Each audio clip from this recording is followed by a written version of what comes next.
All right, so let's chat about what we got here for our front cross member on the chassis. So there's a big pile of parts here. Most of our stuff is from Petters out of Australia. A couple of things from Whiteline. Obviously, our disc brake system is from Willwood. And then we have a few generic style pieces like our new wheel hubs.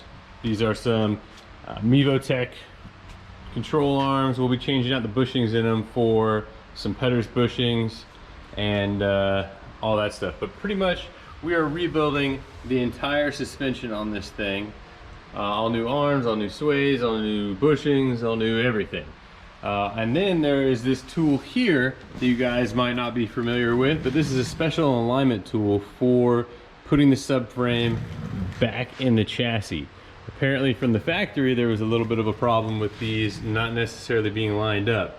So they developed these cool tools for doing it. Basically you just line this here spike up with the line right here on the subframe based off of where it is in these two holes in the chassis, and voila, bolt her in, good to go.